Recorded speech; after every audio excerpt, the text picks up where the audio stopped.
Halo Fibers, balik lagi nih, masih sama Mas Fajar dari Red Hat Indonesia ya Mas ya? Iya.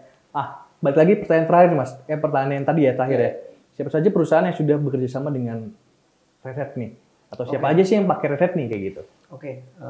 Wah banyak sih. Banyak ya Mas ya? Jadi nggak bisa dihitung oleh dua tangan. Jadi ya kalau kita bagi line of bisnisnya atau industrinya, yang pasti kalau industri tersebut butuh running critical workload itu sudah wajib dan dijamin pakainya teknologi Red Hat, terutama rel. Ya. Kita ambil FSI, itu kan critical banget tuh ya, banget tuh, finansial. banking ya kan?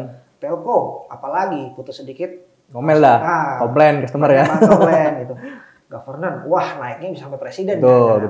Duit rakyat nih, jangan macam-macam nih gitu ya. Jadi ya tiga ini sebenarnya yang paling dasar sih, yang paling banyak digunakan gitu ya. FSI dari critical workload-nya, telco dari sisi juga critical-nya, governance apalagi. Nah yang paling sekarang kita ingin coba dari sisi bisnis ya, untuk kita lebih gencarkan dari sisi retail sih. Kita educate sebenarnya bahwa ya di teknologi open source ini bisa juga sebagai first option ketika build sebuah workload yang bisa dibilang menjadi tulang punggung bisnisnya mereka gitu. Betul. Karena kebanyakan retail masih pakainya juga open source ya Mas, rata-rata ya.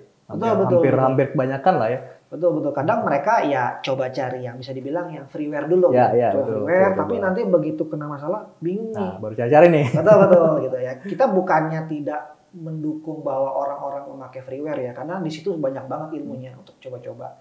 Tapi kalau saran dari saya gitu ya, atau dari Red Hat, sebenarnya ketika sudah mulai masuk ke ranah production, di mana sudah butuh SLA, butuh assurance, nah itu better coba explore untuk yang solusi enterprise. Enterprise-nya lah, kayak gitu dengan Red Hat. Oke. Nah kalau kita bicara case study nih, terutama di Indonesia kali ya, ada nggak sih case study atau cerita menarik dari customer yang udah pakai Red Hat dan mungkin kayak impact-nya apa nih kayak gitu dari customer itu Mas? Nah, monggo Mas.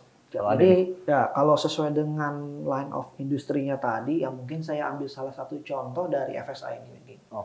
Dan kebetulan customer ini sudah menjadi formal reference customer di websitenya Red Hat, yaitu BTPN. BTPN ya. Bank Tabungan Pensiunan Nasional. Jadi dengan BTPN itu Red Hat membantu mereka melakukan digital transformation yang tadinya perusahaan tradisional yang berbasiskan IT menjadi perusahaan yang agile di IT. Gitu. Mungkin kalau boleh cerita sedikit ya, dulu orang nabung di BTPN siapa sih? Ya, pensiunan doang. Banget gitu ya. Iya, pensiunan orang tua lah istilahnya. Betul. Nah, mereka ingin melakukan transformasi, ingin get new stream revenue dari orang milenial. Makanya mereka buat mobile apps namanya Genius. Oh iya betul. Nah, dari itu sebenarnya untuk gather revenue stream baru dari milenial. Nah, dengan aplikasi mobile itu mau nggak mau infranya juga harus agile.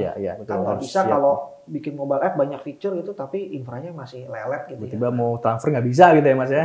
Dari fitur nggak jalan, ketika nambah fitur susah. Nah dari situ sebenarnya Red Hat membantu build infrastruktur yang agile nih. Mulai dari operating sistemnya rel plus sampai ke kontainer platformnya kita pakainya OpenShift. Jadi dengan kontainer itu Genius itu bisa lebih mudah untuk dikembangkan gitu ya, di insert feature-nya, di remove feature-nya. Jadi ya bener-bener agile banget ya. Gitu. Salah satu case-nya itu ya berarti ya. Betul, BTPN itu menjadi salah satu reference kami untuk customer ya. Nah, saya pakai Genius juga Mas. Mantap. Enak sih. Oke. Nah, tadi kalau kita bicara Red Hat ini kan udah jadi 93 ya, terus di Indonesia 2014 kayak gitu. Pasti banyak dong penghargaan atau awarding yang udah didapetin. Mungkin boleh nih satu atau dua yang kita bisa highlight nih, biar mungkin teman-teman Fibers tahu nih, oh Red Hat nih pernah nih dapet apa nih awardingnya gitu. Iya. Jadi sebenarnya kalau dilihat di webnya banyak banget award. Jadi ya mungkin kepanjangan ya kalau saya mainin. Cuman kalau yang saya sangat suka tuh ada dua yang sangat menonjol. Pertama dari sisi service excellence. Jadi sudah 11 tahun secara berturut-turut Red Hat itu menang sebagai best web support sites dari level technical support. Berturut-turut ya Mas ya? Betul, 11 tahun. Jadi kalau kita open cache ke Red Hat, ke portalnya Red Hat, itu tuh ya bisa dibilang sangat memanjakan sih. Jadi sebelum kita memasukkan problemnya tuh kadang kita udah disuguhin menu-menu yang memang sudah ada previous problem yang memang kita bisa pelajarin dulu. Gitu. Terus juga secara SLA kita patuh gitu ya, kalau memang responnya butuh 2 jam kita respon. Sesuai lah ya. Sesuai dengan SLA yang di purchase. Makanya Red Hat dapat award untuk the best web support size selama 11 tahun berturut-turut. Kayak customer beli, bayar, nggak usah worry nih SLA-nya bener kok sesuai gitu ya. Kadang kan ada yang beli, ngapain beli support, kadang SLA-nya nggak sesuai gitu ya. Nah, itu yang kita hindari. Nah, yang kedua, ini dari sisi saya pribadi sih gitu, bahwa Red Hat itu 2 tahun berturut-turut terpilih menjadi Fortune 100 Best Place to Work nih. Gitu. Jadi ya bisa dibilang Red Hat tempat yang baiklah untuk bekerja. Kenapa? Karena tadi ya selain secara teknologi kita menganut open source culture gitu ya, tapi dari sisi kita berinteraksi itu kita open. Segala macam itu kita open, mulai kalau ada masalah ya kita harus open. Kayak misalnya ada isu terkait rasis atau LGBT ya itu kita open juga. Kita tidak mengkotak-kotakan, kita tidak menghakimi. Jadi semuanya feel free untuk berpendapat selama masih dalam aturan sih. Jadi benar-benar ya saya merasakan bahwa memang ya best place to work sih. Jadi dia dapat award dari Forbes. Ya, gitu ya. Jadi sesuai dengan background-nya mungkin open source, secara environment juga open ya Mas semuanya ya. Gitu. Saling ya. Nah dari Mas Fajar nih, mungkin ada kata-kata atau pesan-pesan terakhir nggak nih buat teman-teman Vibiers nih tentang Red Hat Indonesia atau tentang Red Hat lah?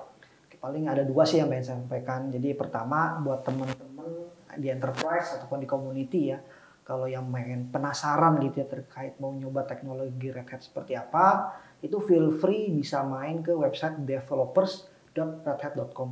Di situ nanti ada banyak banget bahan pembelajaran yang bisa kita pakai ya. Plus juga kita bisa subscribe ataupun mendapatkan free software dari Red Hat nih. Cuma memang masanya tuh terbatas 30 sampai 60 hari. Jadi setidaknya bisa nyoba untuk teknologi-teknologi terbaru dari Red Hat. Nah, paling yang kedua, jangan lupa untuk main-main ke websitenya VB juga nih.